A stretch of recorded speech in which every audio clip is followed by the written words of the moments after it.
George Bernard Shaw, penulis naskah drama Inggris, dikutip secara luas mengatakan bahwa dunia akan menjadi lebih baik jika Paulus tidak pernah dilahirkan.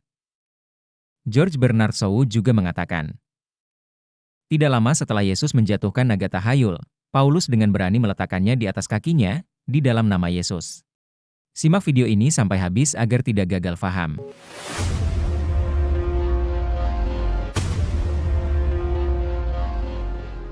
Orang Kristen sering mengeluhkan, mengapa Muslim mempermasalahkan Paulus? Bukan Muslim, bahkan para sarjana Kristen sendiri mengakui bahwa Paulus tidak jujur. Kontroversi muncul sejak para sarjana Kristen memperdebatkan perbedaan pesan yang disampaikan Yesus dan Paulus. Selama 2000 tahun, Paulus dipaksa masuk ke dalam Injil, dan Injil dipaksakan ke dalam Paulus, dan ini terus berlanjut. Beberapa teolog telah mengenali masalah ini, tetapi kebanyakan mereka gagal memberikan solusi yang masuk akal, dan Alkitab pun tidak mampu untuk menjelaskan kontradiksi yang tidak dapat didamaikan. Para analis ajaran Yesus seringkali mempunyai alasan kuat untuk menemukan kesalahan Paulus. Salah satu kritik paling terkenal datang dari Thomas Jefferson yang menulis dalam sepucuk surat kepada James Smith bahwa Paulus adalah perusak pertama dari doktrin Yesus. Menurut Thomas Hardy, Perjanjian Baru bukanlah Kristian melainkan Paulian. Menurut Uskup John S. Spong, Uskup Episkopal Newark, kata-kata Paulus bukanlah firman Tuhan. Itu adalah kata-kata Paulus tentu sangat berbeda. Jeremy Bentham, filsuf Inggris, berkata, jika umat Kristen membutuhkan antikristus, mereka tidak perlu melihat lebih jauh. Lihatlah Paulus, maka mereka pasti menemukan antikristus. Beberapa orang Kristen juga menyadari masalah dengan Paulus.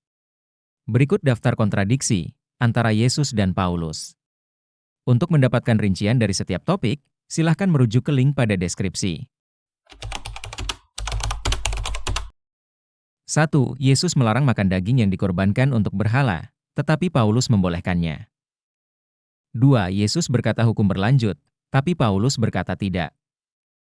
3. Paulus berkata orang Farisi mengikuti hukum dengan keras, tapi Yesus berkata mereka lalai tentang hukum.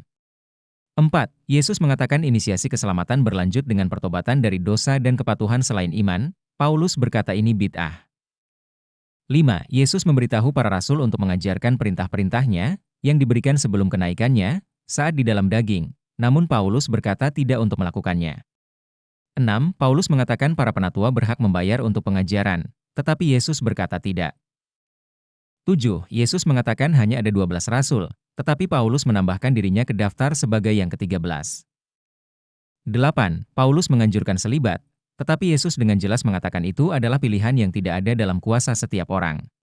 9. Yesus mengatakan ada satu pendeta dan guru yaitu dirinya sendiri, tetapi Paulus memberitahu gereja dia adalah guru, ada banyak pendeta dan guru. 10. Paulus berkata bahwa Tuhan adalah Tuhan orang mati, tetapi Yesus berkata bahwa Tuhan bukan Tuhan orang mati. Perbedaan antara Yesus dan Paulus masih banyak lagi. Beberapa perbedaan bisa dilihat di deskripsi video ini.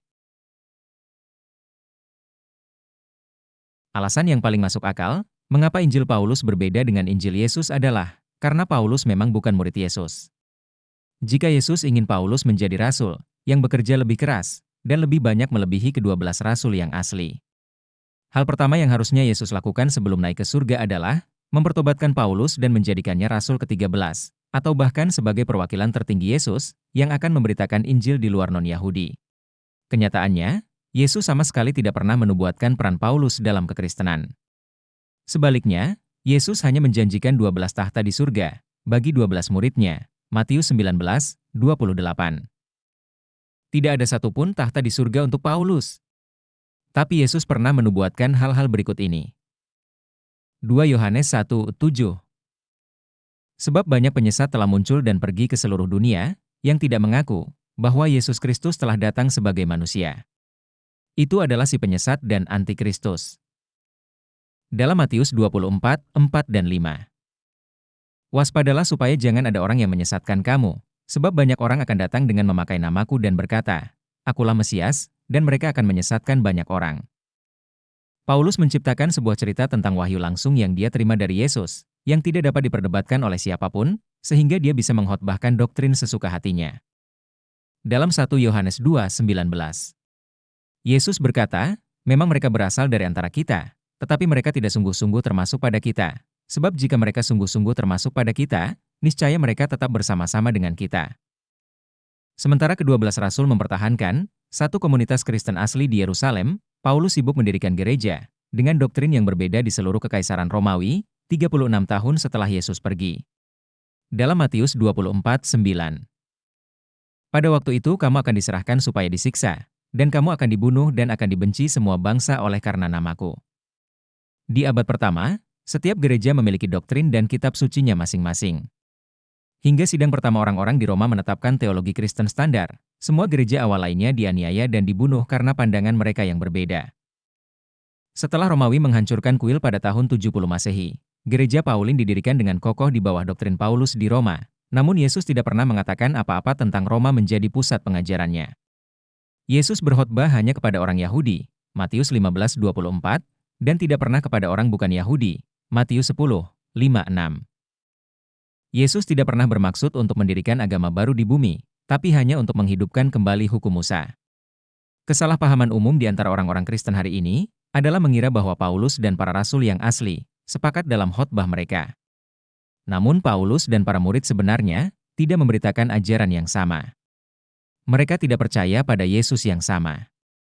Ketika para rasul di Yerusalem mendengar bahwa Paulus telah mengkhotbahkan doktrin yang berbeda di Galatia dan Korintus, Paulus mengajarkan untuk tidak mengikuti hukum lagi, dan bahwa mereka tidak harus makan daging halal lagi, atau untuk disunat, dan hukum-hukum yang lain.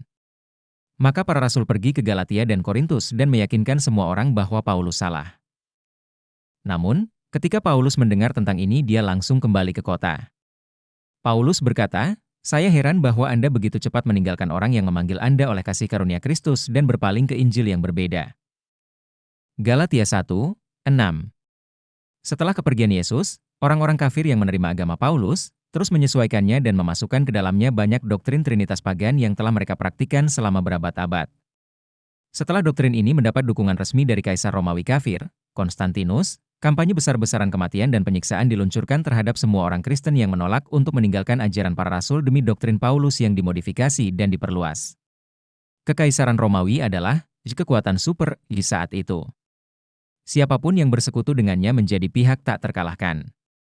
Kelompok Trinitas berada di atas angin menyapu bersih kaum Unitarian dari muka bumi. Kelompok yang awalnya adalah mayoritas, berakhir menjadi sekte pinggiran yang dianggap tidak penting. Menurut Maurice Bucaille, The Bible, The Quran, and Science, halaman 70 mengatakan bahwa sejak Yesus meninggalkan bumi hingga paruh kedua abad kedua, terjadi pergulatan antara dua faksi. Salah satunya adalah apa yang bisa disebut sebagai Kristen Paulus dan yang lainnya adalah Kristen Yahudi. Hanya dengan sangat lambat yang pertama menggantikan yang kedua, dan Kristen Paulin menang atas Yudeo-Kristen. Gereja Paulian kemudian dikenal sebagai Gereja Katolik Roma, yang sepenuhnya dikendalikan oleh politik dan bukan berdasarkan agama. Katolik dijadikan agama resmi Kekaisaran Romawi oleh Konstantine. Dia menggunakan gereja untuk tujuan politiknya sendiri dan dia tidak pernah menjadi seorang Kristen.